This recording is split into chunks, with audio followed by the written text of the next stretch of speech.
Are you frequently in a state of fatigue? It might surprise you to learn that your cellular health begins to decline as early as 25 years of age. As you get older, your cell membranes start to become like Swiss cheese. The cellular damage is the primary cause of biological aging and could be the root of your fatigue. But there's a breakthrough supplement that's scientifically proven to repair and renew your body's cells. NT-factor lipids. NT-factor lipids are identical to the phospholipids found in your cellular membranes. NT-factor is the only solution proven and published in medical journals to repair those dead spots in the membranes. I've been using NT-factor for years. I don't go a day without it. NT-factor lipids comes in an easy-to-use powder in 2 convenient sizes. For more information and to order, just call 800-982-9158, 800-982-9158, or go to ntfactor.com. That's ntfactor.com for NT-factor lipids powder.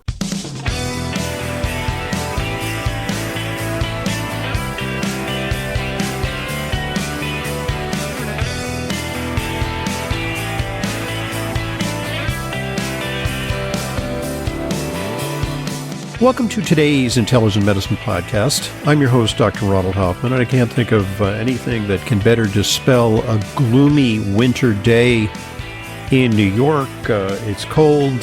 Snow has accumulated from previous snowstorms. It's kind of gray.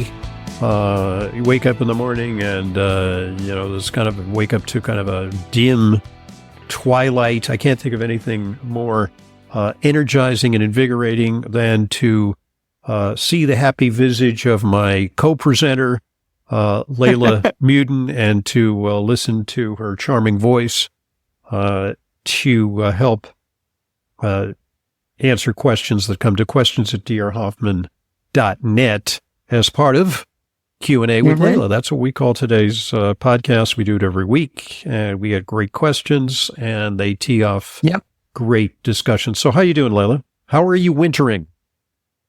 Well, how am I wintering? Well, January felt like the real deep winter of February, didn't it? Wow. Yes. Yeah. So, I mean, I'm tired of the cold. It's January. I'm tired of the bitter cold more than anything. It's and January. shoveling snow. It's January. Yeah, and it's it is, January. I have to say, I remember colder winters. This is a little bit of an outlier. For those of us who have been following the debate about global warming, climate change, we kind of thought like, those good old days of snow in New York, they will be few and far between, but alas, that is not the case. Here we are. And, oh my gosh. So cold temperatures as well, gripping parts of the country. So here we be. And one of the articles, before we get to questions, and we'll answer your questions momentarily, I just want to share a little bit about something that I've been doing, which is I'm learning German. And I just wrote an article about that for our newsletter. By the way, you can subscribe to our newsletter. You can go to drhoffman.com, and there's a drop-down menu there, which will enable you to enter your email, and you can sign up for our weekly newsletter. Actually, it's bi-weekly these days because you have an article that drops one day, and I have an article that drops another day. So you'll get... Makes for easier reading. Yeah. Most people read on their mobile phones. The format is better, all of that. Yeah. So for all of you subscribers. Right. So you've been writing stuff. I've been writing stuff. So I thought that I would write a little bit about multilingualism and language learning, especially for older folks. And so, a little background on that is that my father was German, and he grew up in Berlin. He emigrated to the United States in 1938 to escape the Nazis. And in spite of the persecution that he experienced, especially, when Hitler came to power in 1933, because it wasn't easy for German Jews from the onset of Nazism, he still had fond memories of his youth in Germany. And indeed, it was a really interesting time to be in Berlin, because Berlin was a cultural capital, it was the capital of the Weimar Republic, and there was a lot happening, in addition to political strife. And, he had a good life there. So what was interesting is that he had studied English in Germany, possibly with a view towards emigration, because he knew that things were getting hot for Jews in Germany, and he decided to get out. And he fortunately got out just at the very last moment, because it was very hard past his departure date to get out. And so what was interesting is that he learned German in his later life, and he actually had only a very trace vestige of a German accent. He spoke English perfectly, in spite of the fact that he came to the United States at the age of 28. Now, if you think of other people who speak English quite well, but with a heavy German accent, think Klaus Schwab, the guy from, right? The guy from World Economic Forum. Right. Who's been kind of defrocked and disgraced because of corruption and because of, he got kind of Me Too'd. But he had almost a comical German accent, like Sergeant Schultz in, what was it? Something's Heroes, Hogan's Heroes, right? Hogan's Heroes, right. And, or even Henry Kissinger, who was a brilliant guy, but spoke with this very heavy German accent, he's sounded like this, and, but my father didn't have that. So it was interesting. And, here I am learning German later in life, and I am told that I actually have a pretty good German accent, which is kind of a disadvantage, because once I say a few words in German, then I get like rapid fire German, and I go, slow down. Wait. Slow down. I can't process that. I have to explain that my accent is better than my vocabulary and my grammar and my comprehension.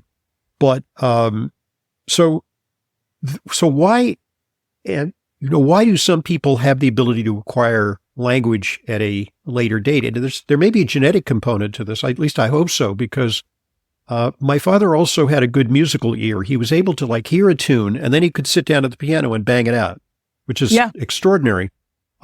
He might have had that kind of facility for language, like a form of mimicry.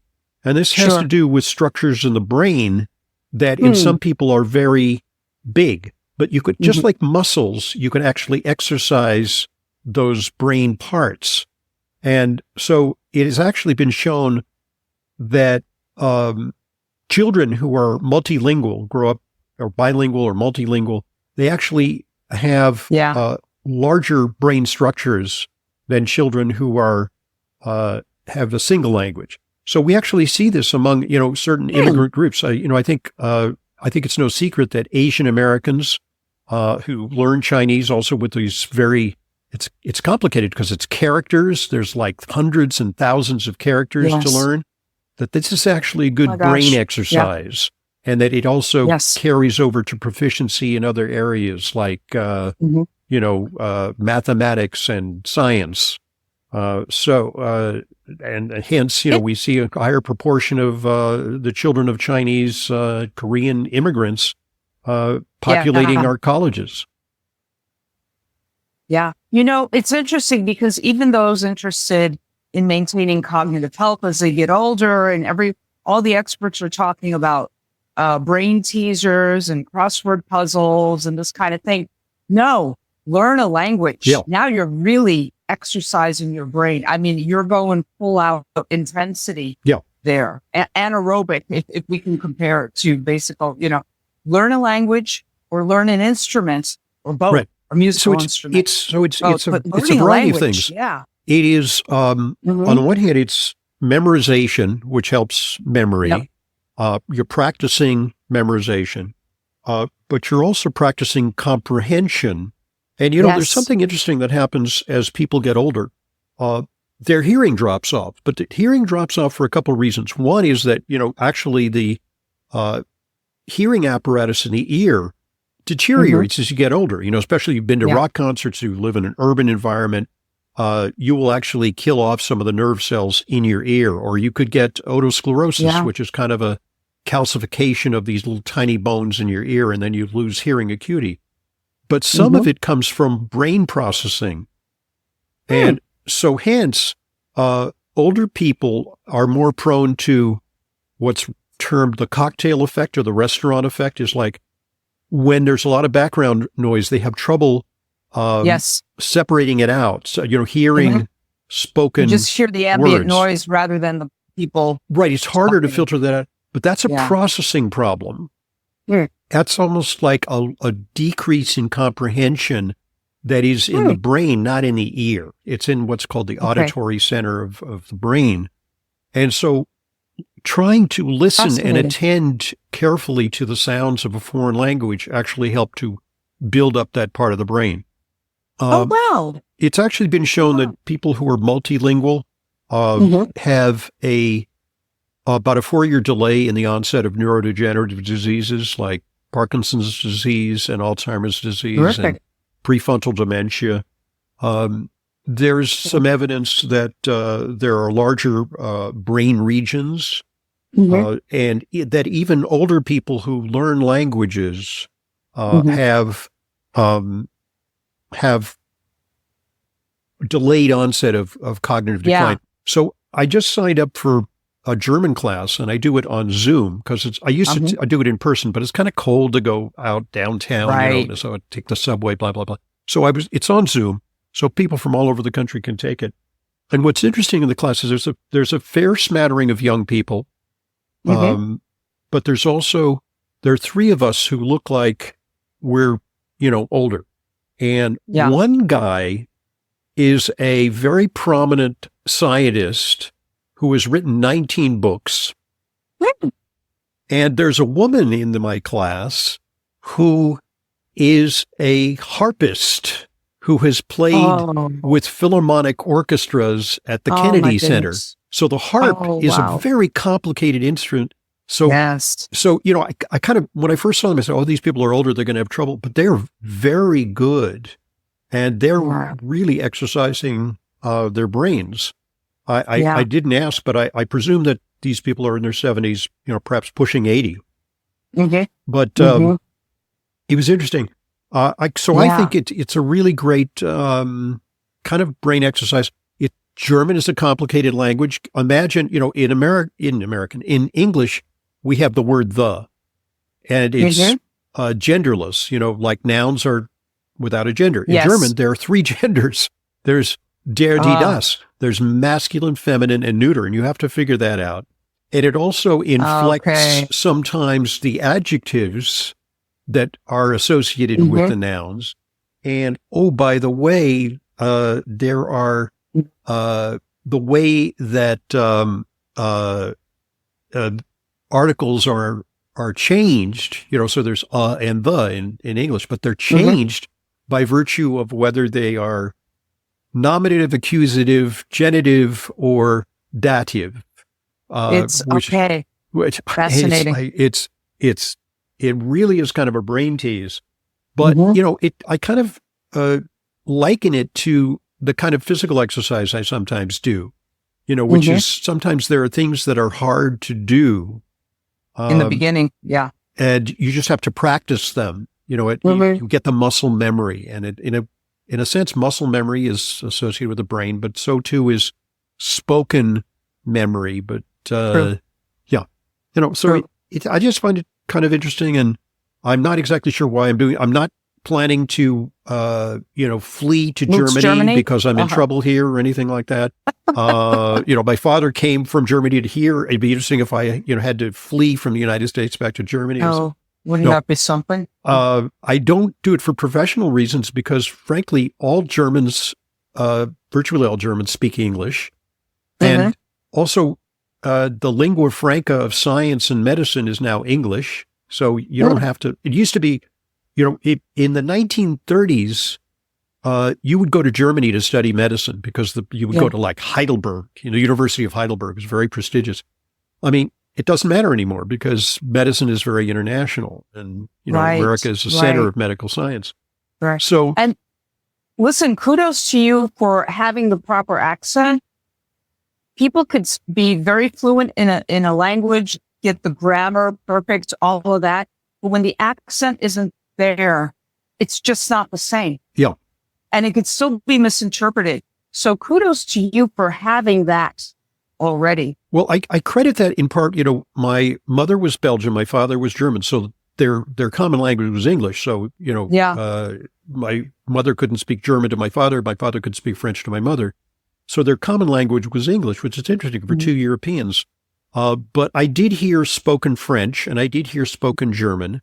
And from my grandparents, I heard a lot of spoken Yiddish. I mean, I think it's a similar situation to you and your family, is that going back far enough, the people spoke, the language of, I guess, Turkey right. We spoke Crimean Tatar, we spoke Kazan Tatar, we spoke Turkish in the house. So all of those three were kind of going around. So are you English, bilingual? Can you yes, speak? Yes. My second language is English. What? Yeah. Wow. Yeah. They didn't start speaking English to me until I was almost 4 years old. Really? To get me ready to go to public school. Yeah. You're talking pretty good for somebody in New York. But there's that window of opportunity. And actually, according to studies, it's best to learn a second language by the time you're 5. That's optimal. Yeah. It's okay, 10. By 18, the window is closing. The window is really closing. Right. But I saw a podcast, very interesting. A podcast is a couple of Germans who were language teachers were interviewing an American. And why they were interviewing this American is because when they visited this American and her husband in Germany, they kind of teasingly said, "Hey, one of us is not German. Guess which one of us is not German?" And they couldn't tell. Now, the story with this gal is that she was born in Mississippi. Now, you know how people from Mississippi sound. Oh, come on. It's hard Speaking German? It's hard to shake that accent. Yeah. Yeah. And so she says that she began learning German, which she had a couple of exchange students from Germany stay with her when she was a teenager. Then she took some in high school. Then she took some in college, and she decided to study abroad. So she went to Germany to study. And she wasn't going to study German, but what she found was that because her German was okay, but not so great, people ended up just speaking English to her, which is because it's easier. It's like, okay, hey, hold on. We speak English better than you speak German, English. Which is frustrating to somebody who's trying to, I find it frustrating because I try to speak German and then people say, come on, knock it off. Let's just speak English. So she really worked very, very, very, very hard. And she's so talented that I personally couldn't tell. And, but the Germans couldn't tell. Right. At any point, was she immersed, like living there or she married a German. That really helps everything. Yeah, this could work. So that's it. He's going to be speaking German to her. Exactly. Right. Exactly. Yeah. So, he may want to practice his English too. Right. Yeah. True. So anyway, I wrote an article about it. If you want to do a little deeper dive on this, on the science behind multilingualism, and also, I think trying anything hard, try improv, take up, a musical instrument. Try improv. Improv is hard. Yeah. Go learn the harp. If you want to keep your brain going, do something hard. And the tendency, as you get older, is inertia. He's kind of, I just don't want to. Yeah. So I have to push myself sometimes to get into challenging situations. I mean, it's challenging to do a broadcast, to write, and, to be in this realm. But I'm looking for sort of additional things to tackle. Anyway. And if there's any Germans out there who want to be a pen pal with me, not a pen pal, or even I'll jump on a Zoom with you. I'd be happy to hear from you. So I wonder if we have any listeners in Germany. That would be cool. Oh, that would be cool. It'd be cool to hear from them. questions@drhoffman.net. That's questions@drhoffman.net. You know, sometimes I'll watch cooking shows on a YouTube and they're from other countries. There is one, Essen. She's German. Essen. She's a German lady. She does beautiful recipes and things like that. What part of the world are you visiting me from, or what country are you in? Please write in the comments below. Does Maybe she speak we should German? do the same here on Intelligence. She speaks English. Yeah. You don't really hear her speak it until the end, like, lovely, you know, all of that. But yeah, it's basically really good camera work and her beautiful manicure and all of that. Good deal. Night skills. So shall we get to questions? Great music. Let's get to questions, okay? Yes, yes. But you know what? Before we do, I think it would be a good time to hear from one of our sponsors. What do you think? That's an excellent idea. So, as they say in German, los geht's. Here goes. Now, more than ever, it is important to have a healthy immune system. Many health professionals agree that probiotics are a leading natural therapy for boosting immune health. Why? Because 70% of your body's immune cells reside in the GI tract. By taking a superior probiotic daily, like Dr. Ohhira's probiotics, you can enhance your overall immune system and immune response. The key to Dr. Ohhira's success is the 500-plus postbiotic metabolites that are in each capsule. Postbiotic metabolites are important to the regulation of most systems in our body. For a short-term immune boost, try Dr. Ohhira's Propolis Plus. Merging nature and science, Dr. Ohhira's Propolis Plus combines Brazilian green propolis, vitamin E, astaxanthin, and tocotrienols for additional and powerful immune support. Be proactive about your immune health. Ask your retailer today about Dr. Ohhira's probiotics and Dr. Ohhira's Propolis Plus today. Also available online. Thanks for listening. Thanks for supporting our sponsors. They're what make intelligent medicine a continuing free resource to you. And now back to our questions. Or let's start with our questions. We got a pretty full mailbox today, so let's tackle some of those questions. We've got actually an email from Caroline, who's a longtime listener. Hi, Dr. Hoffman and Leyla. My question is about the safety of taking Crestor and turmeric. I found some warning articles online, and I'm wondering, should I discontinue my 500 milligram twice a day of curcumin with Mariva, which is the protocol for life balance, which is a really nice product. I'm taking 5 milligrams of Crestor. That's a very low dose. Well, it's very low. Yeah. On both of those things, not just the Crestor, but of the curcumin twice a day.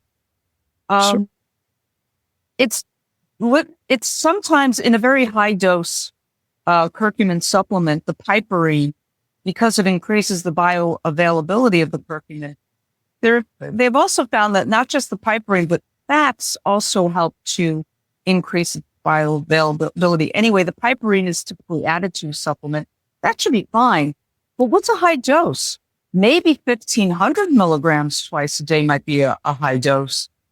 But being on Crestor, aka rosuvastatin, she still needs to have her liver enzymes checked from time to time. So the point is that of the two, there are some reports of curcumin causing liver problems, and especially it seems to be some of these, apropos of my discussion about German, these reports are coming out of Germany, and it could be that there's some issues with the manufacture of products that are available in Europe that are not applicable to the products that are available in the United States.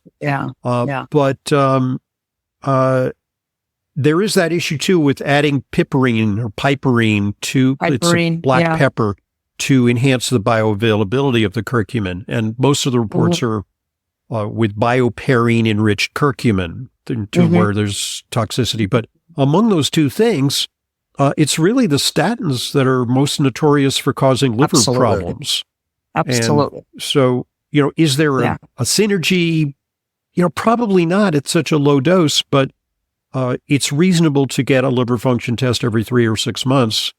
But I'm pretty sure you're not going to end up with serious problems. And by the way, there's what's called, and I've been looking at this, there's what's called residual risk.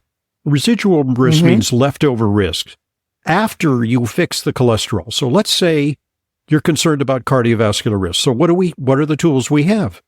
We have statins. We have even more powerful drugs, PCSK9 inhibitors, and we have some other drugs. And we lower the cholesterol. We get the LDL down. Very nice. There's what's called residual risk. And residual risk is important because things like LPA and C-reactive protein, or sometimes highly sensitive C-reactive protein is even more precise, homocysteine, these impact risk. Also insulin levels, right? Absolutely. Hyperinsulinemia is a risk factor. That could cause inflammation, absolutely. Right. So we're taking care. We got our eye on the ball. It's like, when the drunk is looking for his keys, under the street light, but can't find them. But the keys are outside the street light, but that's where you look. Right. So we need to look at residual risk. And guess what? Curcumin takes care of some residual risk because curcumin has been shown to be anti-inflammatory. It's one of the best anti-inflammatories. Yeah. And Caroline is also wondering, are there any other, pardon me, are there any other supplements that might cause a problem for me now that I'm on Crestor? Oh, well, that could be the topic of an entire podcast because many things can interfere. Grapefruit juice or anything like that. Grapefruit, even in some other citrus like oranges, may be problematic. So grapefruit doesn't, it interferes, but it augments the it increases the dose effect by slowing down the detoxification of it. Right. Is the problem with grapefruit and things like that.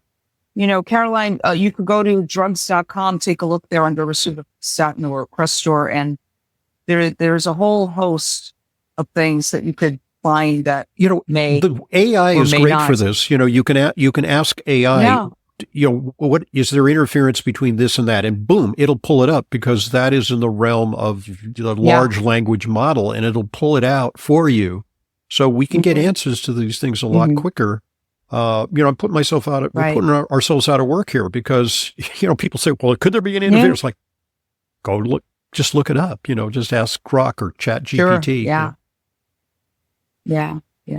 5 milligram Crestor, though, that is like the lowest dose of Crestor, which is great, Caroline, that you're on such a low dose. So, terrific. That shouldn't be a problem. That's very good. Yeah. All right.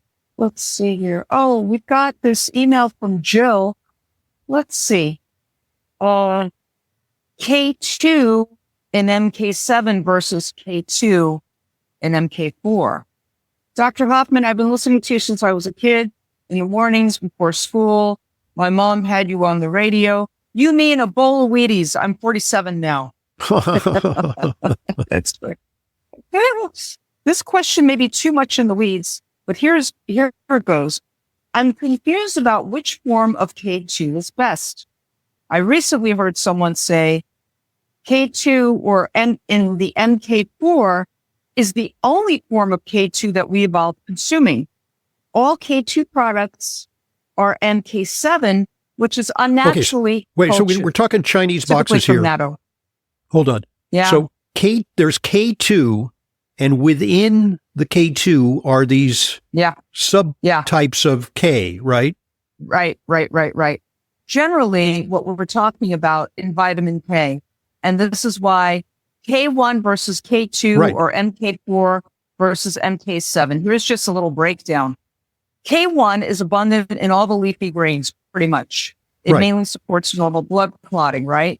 K2, however, activates proteins that put calcium into the bones and keep it out of arteries. Did you say potassium? No. And calcium. K2 puts calcium into the bones and keeps it out of arteries. Now, MK4 is short-acting K2 subtype. That's what MK4 is, a short-acting K2 subtype. Okay. Often used in milligram amounts multiple times. Excuse me, on the Chinese boxes thing, there's vitamin K overall, and then there's two types, K1 and K2. K1 comes from like fruits and vegetables, or green leafy vegetables. Leafies, K1. K2 comes from like natto, and fermented cheese, right? Yeah. Right. Okay. So then Here's the, yeah. So within the K2, there's MK4 and MK7. Right. And MK4 is the short-acting K2 subtype, which you want to take multiple times a day. Okay. And this is why practitioners prefer MK7. Okay. It's still a long-acting K2 subtype from fermentation, typically taken once a day.